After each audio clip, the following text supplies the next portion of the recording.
nosotros vamos a entrar en materia de lo que tiene, la materia es de las leyes, de la justicia. Sin embargo, vamos a hablar partiendo del derecho. El derecho, un término que nosotros comúnmente lo conocemos, muchachos, por la práctica, ¿verdad? Nosotros cuando decimos vas derechito a tal lado y ahí significa que vas recto. O a veces lo utilizamos como una expresión exagerada de una broma. Te va a ir derechito al infierno por andarte, qué sé yo, burlando de la gente. Sin embargo, como digo, es algo que nosotros aplicamos en materia de la práctica. Ahora vamos a irlo viendo en materia del conocimiento. Vamos a ir estudiando el derecho, qué cosa es, y así sucesivamente.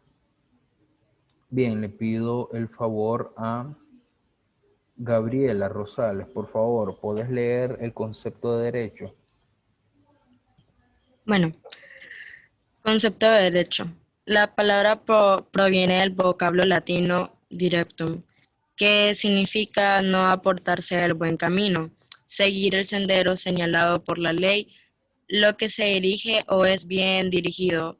En general se entiende por derecho conjunto de normas jurídicas creadas por el Estado para regular la conducta externa de los hombres y en caso de incumplimiento está prevista de una sanción judicial. El siguiente párrafo, por favor, también. El derecho es el conjunto de normas que imponen deberes y normas que confieren facultades, que establecen las bases de convivencia social y cuyo fin es dotar a todos los miembros de la sociedad de los mínimos de seguridad, certeza, igualdad, libertad y justicia. Bien, entonces vamos a partimos, ¿verdad?, con este concepto del derecho y dice que es, bueno, primeramente lo pone su significado, ¿verdad?, su etimología y explica que el derecho proviene de la palabra latina directum, que significa no apartarse del buen camino. Por eso nosotros utilizamos la palabra derecho como algo que va recto, ¿verdad? Que no se aparta del buen camino, que sigue el sendero señalado por la ley. Cuando nosotros vamos a algún lugar, ¿qué es lo primero que uno pide? Es la dirección. Entonces ya te dicen, de la pulpería Doña Juanita, 2 al sur, media abajo. Y ya cuando llegas vos al lugar, buscas, ¿qué es lo primero que buscas? La pulpería de Doña Juanita. Después vas 2 al sur y después vas media abajo. Entonces lo mismo sucede en la vida. Nosotros vamos caminando en la vida, nos vamos desarrollando, desenvolviendo según nuestra edad y nuestras capacidades y vamos teniendo normas que nos van señalando el por dónde debo de ir. Nosotros tenemos una concepción a veces errónea de lo que son las normas y creemos que las normas se hicieron para limitar la libertad del hombre y no. Las normas no se hicieron para limitar la libertad del hombre, sino para saberla administrar y poder tenerla con mayor plenitud, esto de la libertad. ¿Por qué explico esto, muchachos? Porque nosotros alrededor de nuestra vida nos vamos a encontrar con normas. Donde quiera que estemos, donde quiera que vayamos, en cualquier entorno en que nos desarrollemos, siempre habrán normas. E incluso hasta para las cosas que uno cree que no hay normas, hay normas. Por ejemplo, eh, cuando uno va a un cine. Cuando uno va a un cine, uno no puede encender el teléfono mientras, uno no puede grabar, ¿verdad?, la película mientras está dentro de la sala del cine. Uno no puede comprar comida externa y llevarla al cine y comer dentro del cine, porque uno tiene que comprar la comida que el cine te ofrece. Hasta para ir a una discoteca tenés normas. ¿Cuál es la norma para ir a una discoteca? Ser mayor de edad, presentar tu cédula y poder entrar a una disco, un bar y así sucesivamente. Ya, ¿verdad? Ahora hay bares, discotecas para menores de edad, pero antes pues se pedía la aportación de la cédula. Entonces, donde quiera que nosotros nos movamos, siempre vamos a estar envueltos en normas, en deberes. El problema es que nosotros, como digo, tenemos una concepción errónea y creemos que las normas son inventadas para obligar al hombre a actuar contra su libertad. Sin embargo, no es por ello. Las normas están para, y aquí lo vamos a ir viendo, ¿verdad? Y lo leo, dice, en general se entiende el derecho como un conjunto de normas jurídicas creadas por el Estado. Estos términos los vamos a ir viendo más adelante, pero vamos a resumir, ¿verdad?, la definición de derecho como esto: como un conjunto de normas creadas por el Estado para regular la conducta externa del hombre. En el caso del incumplimiento, una sanción judicial, una sanción. Entonces, ¿qué cosa es el derecho? Un conjunto de normas. ¿Y para qué sirven? Para regular la conducta externa del hombre. Y en caso de incumplimiento, una sanción. Hay que tener en claro dos cosas que son diferentes. Una cosa, muchachos, es no hacerlo, y otra cosa es hacer lo contrario. Pongo un ejemplo, ¿verdad? La ley, las normas me dicen, ¿verdad?, que robar es malo. Yo como ciudadano decido no hacerlo. Pero cuando yo vengo y hago lo contrario, que es robar, entonces ahí es donde entra el incumplimiento. Entonces, las sanciones, ¿dónde entran en juego? Donde hay incumplimiento, donde se hace lo contrario a lo que la ley dice. Entonces, esto es importante. Bien, y aquí tenemos una expresión que igual lo simplifica. Dice: el derecho es el conjunto de normas que imponen deberes y normas, que confieren facultades que establezcan bases de convivencia social. O sea, el propósito del derecho es la convivencia social, muchachos. Tengamos en cuenta algo: nosotros no somos seres individualistas, no nacimos creados para estar solos. Ahora, yo se lo he dicho en algunas clases anteriores: quienes sientan el deseo de estar solo o el deseo de amar la soledad, perfectamente pueden irse a un lugar donde no tengan que ver absolutamente con nadie, ¿verdad? Digo esto porque la soledad no es encerrarte en tu cuarto a escuchar música. Eso no es soledad. Eso es tener algún problema quizás emocional, alguna tristeza interna, y por lo tanto pues querés estar aislado. Entonces te aíslas. En cambio, la soledad refiere a otro aspecto. También el derecho, el muchacho,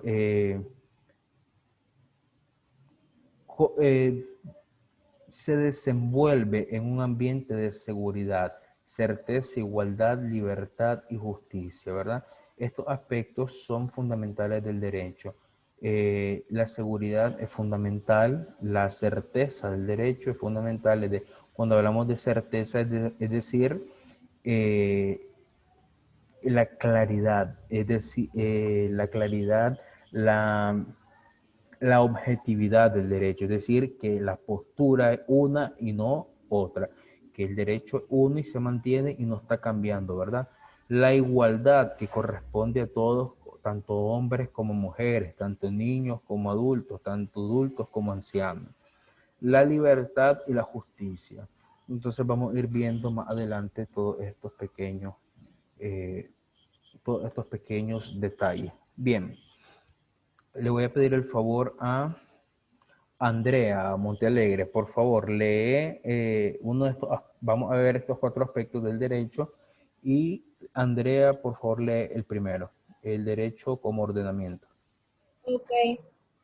Derecho como ordenamiento es aquel conjunto de normas que tratan de regular la conducta humana mediante Ordenamientos. ordenamiento. Es que hay como una cosita que no me permite leer, profe.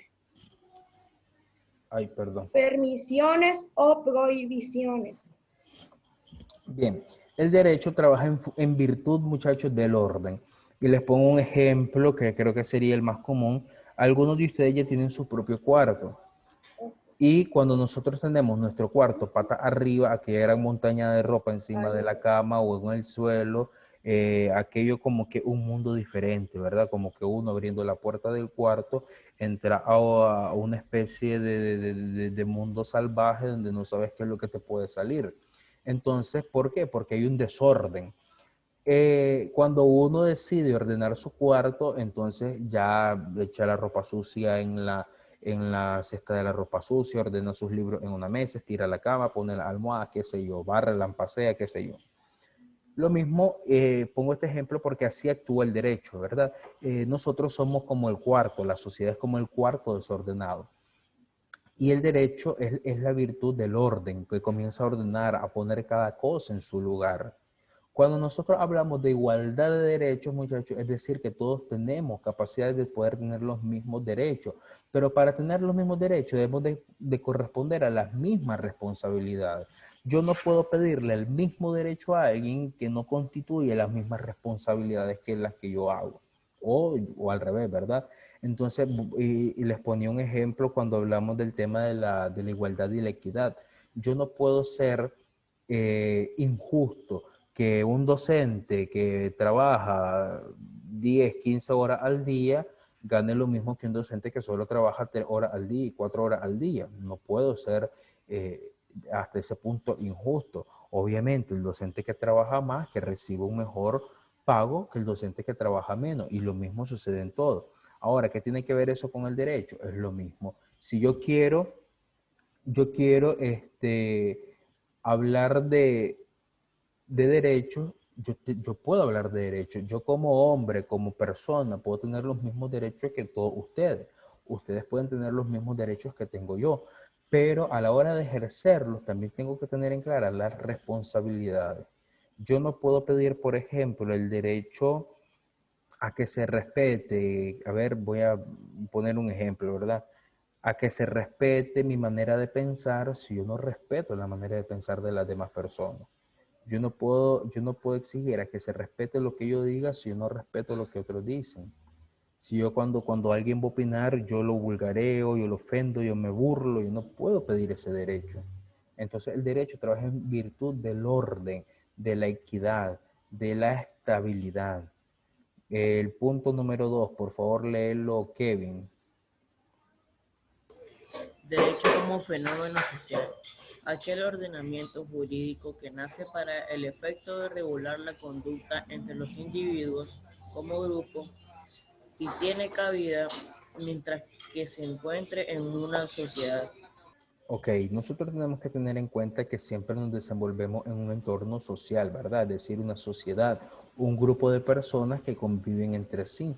Y por eso es que el derecho trabaja por el ordenamiento, porque nosotros al vivir en entre un grupo de personas, obviamente estas personas actúan y piensan de una manera diferente, y algunas actuarán muy bien, otras no actuarán tan bien. Ahí es donde entra el derecho a regular, ¿verdad? A regular que todo se mantenga en orden. Bien, el derecho como valor, por favor, léelo, Clarisa. ¿Me escucha? Sí, Derecho como valor. Es el conjunto de disposiciones que adquieren rango obligatorio y que se encuentra al servicio de valores sociales, además de tener una finalidad axiolo- axiológicamente respetable. bien, estos términos, verdad que nosotros leemos, se los explico, ustedes ya cuando estén en quinto año van a ir viendo esto y otros términos más complicados de leer. Axiológicamente habla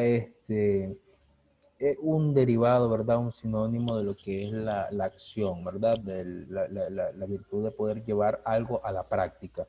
O sea, algo que uno conoce, uno adquirió a través del conocimiento y lo lleva a la práctica. Bien, el derecho como valor. Tenemos que tener algo en cuenta muy en claro, muchachos, que el derecho trabaja en virtud de los valores. Y ahí dice, ¿verdad?, de los valores sociales. Es decir, nosotros conocemos muchos valores. Si nosotros nos pusiéramos a mencionar los valores, nos llevaríamos buen tiempo debido a que son bastantes. Y el derecho trabaja en favor de ellos. El derecho nace por el bien, por lo tanto no va a trabajar para el mal. O sea, nace del bien y trabaja para el bien. Si naciera del mal, trabajaría para el mal. Pero el derecho en sí nace del bien y trabaja para el mismo bien. Por eso es que trabaja en virtud de los valores. Y voy a poner siempre, ¿verdad?, el mayor ejemplo, la mayor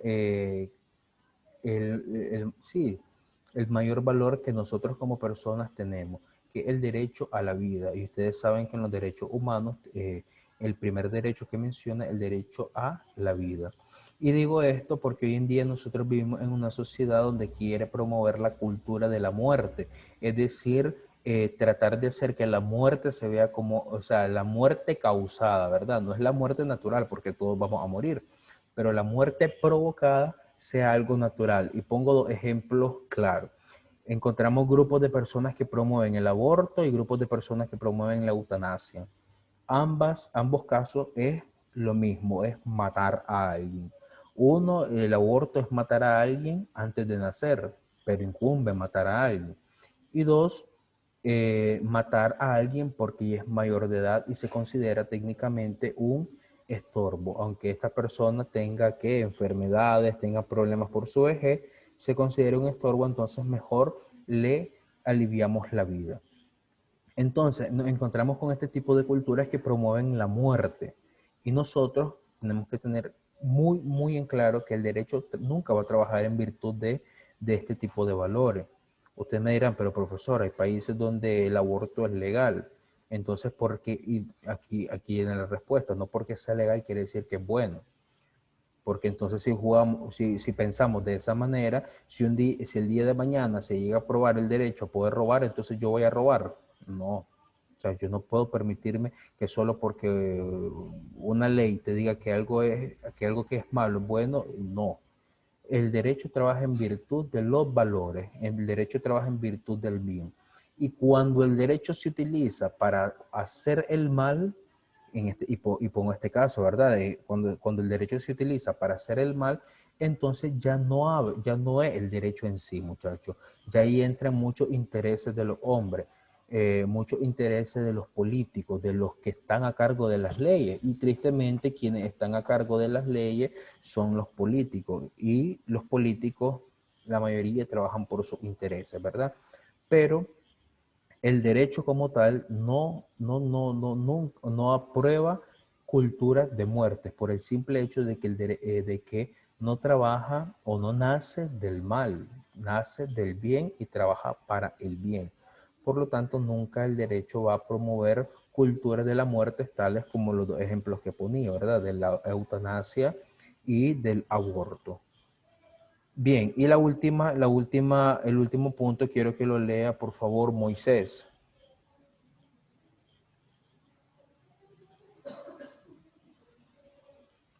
Moisés.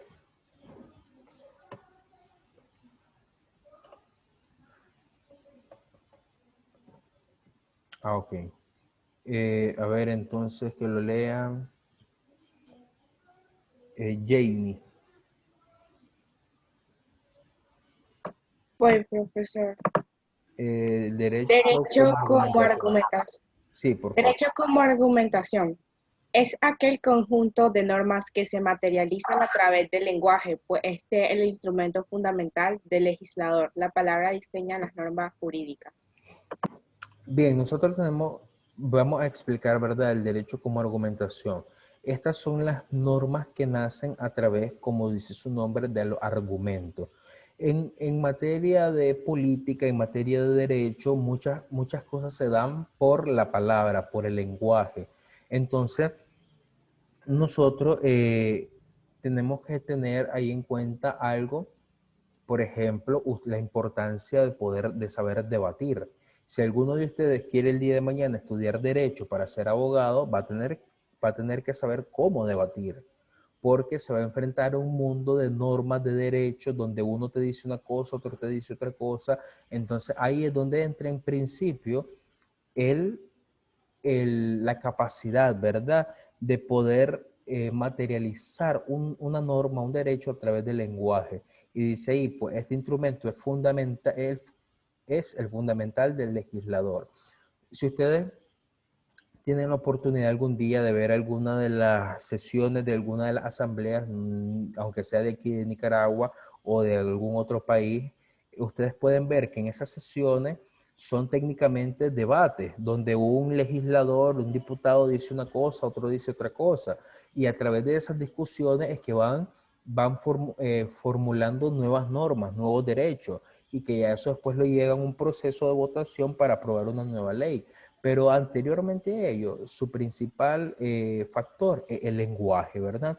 Porque estas se llevan al razonamiento, a la disputa, ¿verdad? Si vamos a promover una nueva ley, está bien, tenemos derecho a promoverla. Sin embargo, se tiene que llevar a un juicio, es decir, a ponerla en una balanza y ver qué es lo que pesa más, por dónde podemos ir, qué es lo que podemos hacer con esta ley, cómo se puede trabajar, cuáles son los pros, cuáles son los contras, y así sucesivamente para poder fomentar un derecho, una norma que realmente le sirva a la sociedad. Voy a hacer un paréntesis de una manera breve. Aquí en Nicaragua nosotros estamos teniendo una propuesta, ¿verdad?, de cadena perpetua para los violadores. Y es tonto, es triste, no sé cómo sería la expresión, porque andan buscando firmas de la gente. En primer lugar, eso no es ni democracia, y en segundo lugar, las leyes no se aprueban por esto. Las leyes se aprueban porque se han llevado un juicio razonable y se sabe que se va a actuar en virtud del el bien de una sociedad. Y ustedes me dirán, pero profesor, cadena perpetua para un violador es la mejor opción. Y eso sería otro tema, ¿verdad? Ya hablar de los violadores y de los castigos y todo. Pero en materia de derechos no es la mejor opción para alguien, ¿verdad? Porque al final de cuentas lo único que hace uno es privarlo de la libertad. Pero podríamos llevarlo como les digo, ¿verdad? A un juicio razonable en donde poder buscar realmente una sanción que le pese al violador el delito que cometió. Entonces, con esto, muchachos, quedamos el día de hoy con respecto al tema. Ahora vamos a dividir los temas de la exposición.